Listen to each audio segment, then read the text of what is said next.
যখন তুমি নিজের রক্তের মানুষের দ্বারা কষ্ট পাবে, তখন তুমি একবার নবী ইউসুফ আলাইহিস সালামের কথা মনে করো। তিনি কিভাবে নিজের ভাইয়ের দ্বারা প্রতারিত হয়েছিল।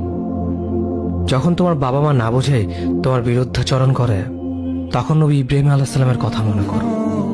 তার বাবা তাকে আগুনে নিক্ষেপ করায় ভূমিকা রেখেছিল। যখন তুমি সমস্যা থেকে পরিত্রাণের জন্য কোনো পথ পাবে না, তখন ইউনুস আলাইহিস সালামের কথা ভেবো। তিনি কতটা সময় তিমি মাছের পেটে আটকা পড়েছিল। যখন তোমার নামে কেউ মিথ্যা অপবাদ ছড়িয়ে দেবে, তখন মা আয়েশা রাদিয়াল্লাহু আনহার কথা মনে করো। তার নামে পুরো শহর জুড়ে কুৎসা রচনা করা হয়েছিল।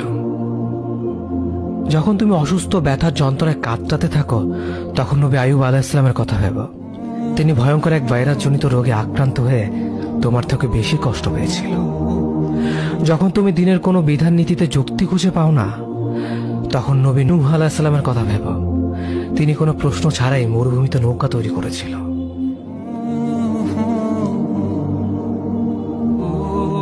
যখন তুমি আত্মীয়স্বজন, পরিবার, বন্ধু বান্ধবের কাছে হাসির পাত্রে পরিণত হও, তখন তুমি শেষ নবী হযরত মুহাম্মদ সাল্লাল্লাহু আলাইহি ওয়াসাল্লামের কথা ভেবো। রাসূল সাল্লাল্লাহু আলাইহি ওয়াসাল্লাম বলেছিলেন, সবচেয়ে বড় পরীক্ষা দিয়ে সবথেকে বড় পুরস্কার আসে।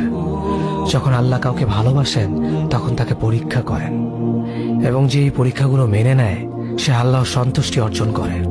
আর যে অভিযোগ করে, সে তার ক্রোধের পাত্র হয়। হে আল্লাহ, তোমার কথা মনে করা, তোমার প্রতি কৃতজ্ঞ হওয়ার এবং তোমার ইবাদত করার তৌফিক আমাদের দান করো। আমিন। যেভাবে তুমি সন্তুষ্ট হও, সেভাবেই আমাদের পরিচালিত করো।